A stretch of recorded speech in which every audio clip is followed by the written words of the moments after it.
The game of black and white. When we were taught 1, 2, 3, and ABC, few of us were ever told about the game of black and white. It is quite simple, but belongs to the hushed-up side of things. Consider first that all your 5 senses are differing forms of one basic sense, something like touch. But the complex patterns and chains of neurons which constitute these senses are composed of neuron units which are capable of changing between just 2 states, on or off. To the central brain, the individual neuron signals either yes or no. That's all. But as we know from computers which employ binary arithmetic in which the only figures are 0 and 1, these simple elements can be formed into the most complex and marvelous patterns.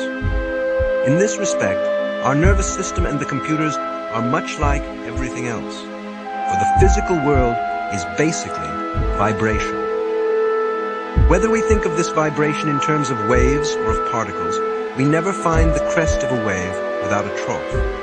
We never find a particle without an interval or space between itself and others. In other words, there is no such thing as a half wave or a particle all by itself without any space around it. There is no on without off, no up without down.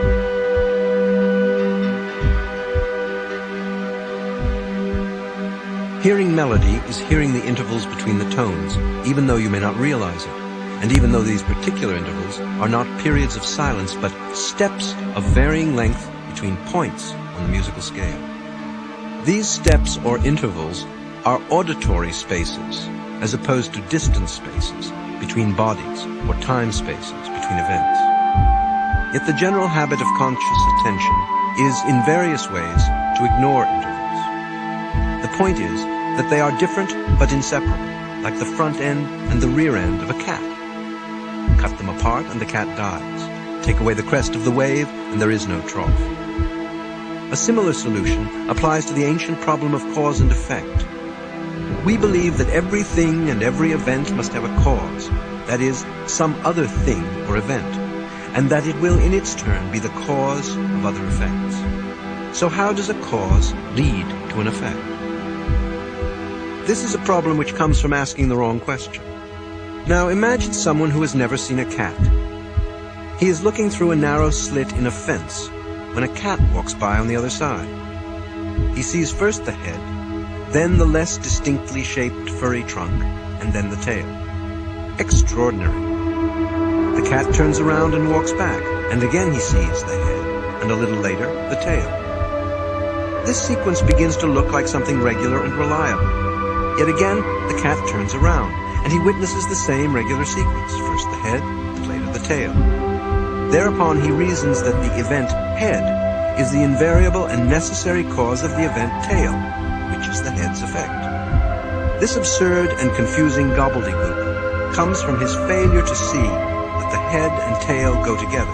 They are all one cat. The cat wasn't born as a head which sometime later caused a tail. It was born all of a piece, a head-tailed cat. Our observer's trouble was that he was watching it through a narrow slit and couldn't see the whole cat at once.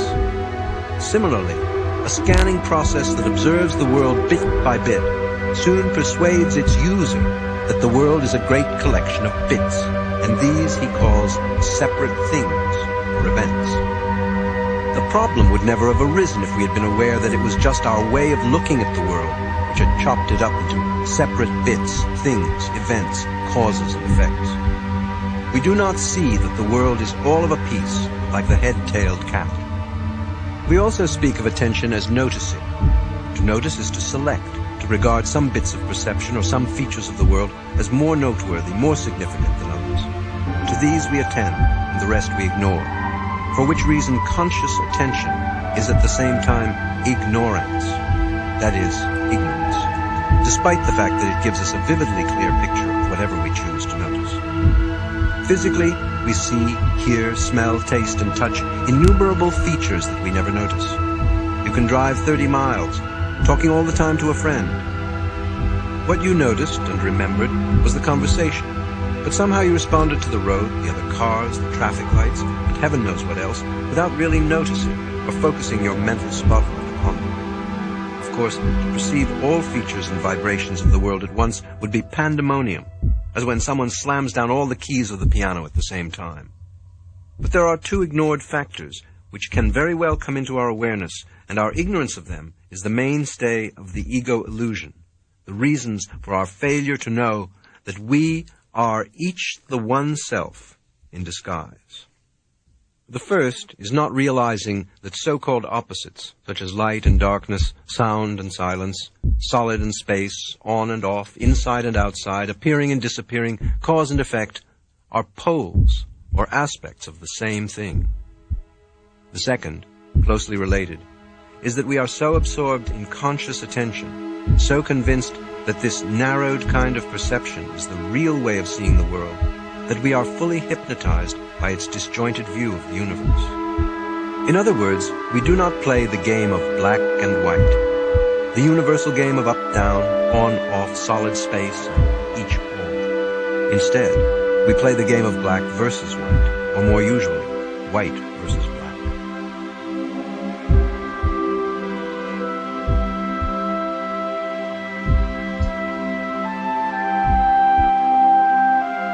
Now, obviously, white and black are as different can be. When we say of someone that he's an awful liar, a con man, we say why he could prove to you that black was white. But strangely enough, black is white in a certain sense, and white is black. If you take the copulating word is to mean implies. Because black implies white, and white implies black. Or positive implies negative, and negative implies positive. Because you can't have one without the other. It's only by contrast, black and white are put together, that we know black as black and white as white. However now, when I look at a small white circle, disc on a black background, or a small black disc on a white background, I once get this in my thought: which is positive and which is negative? Does black represent the negative because it's dark, like night? When I look at the black dot on the white background, I think the black dot is the thing there, so that must be positive.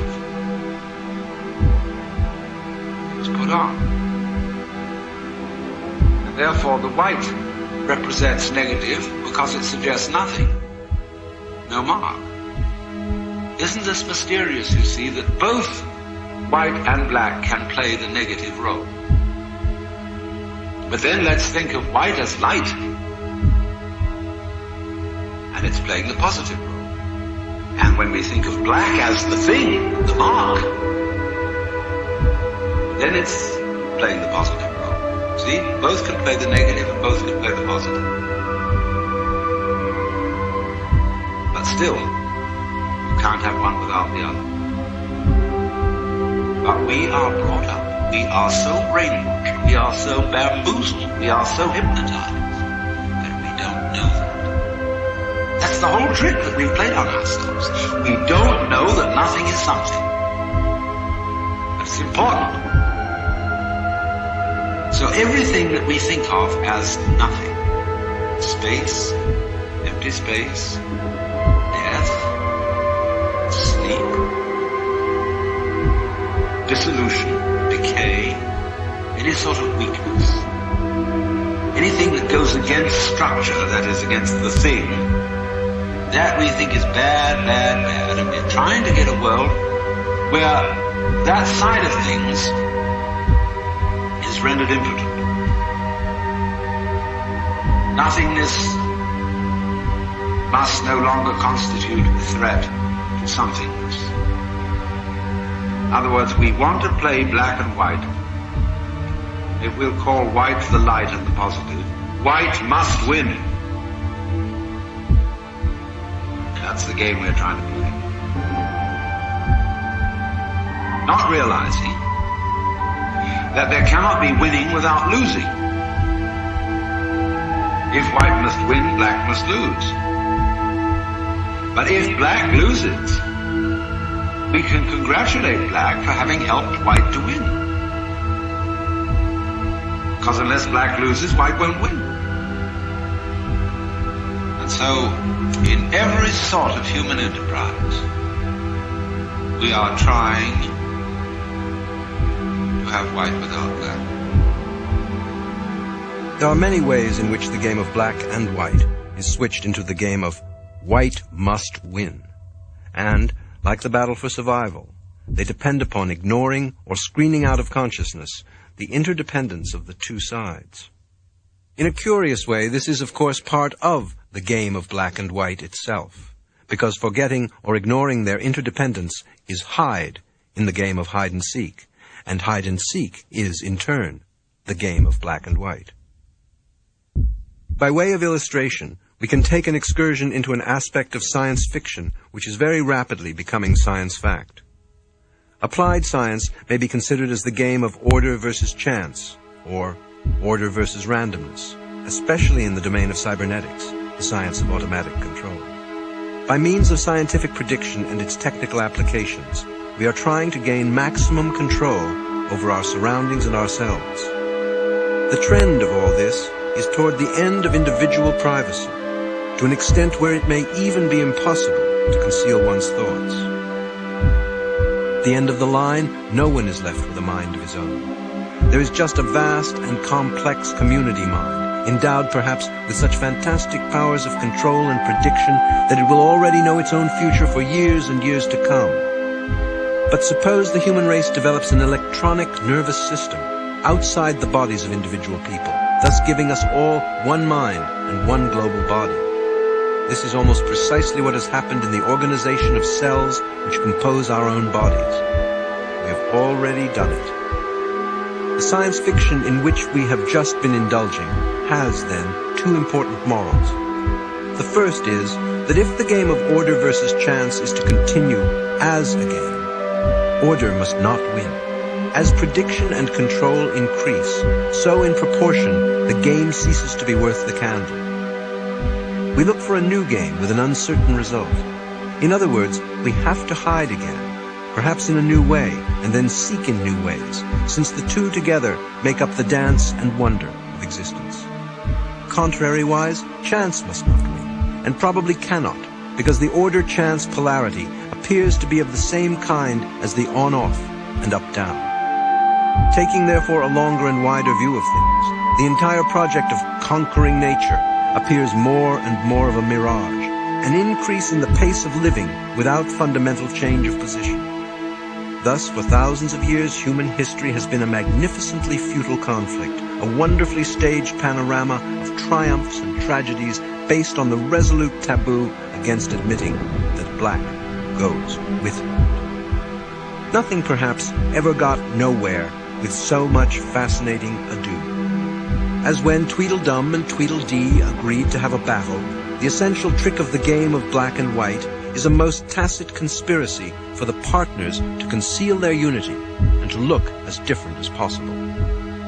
If then there is this basic unity between self and other, individual and universe, how have our minds become so narrow that we don't know it?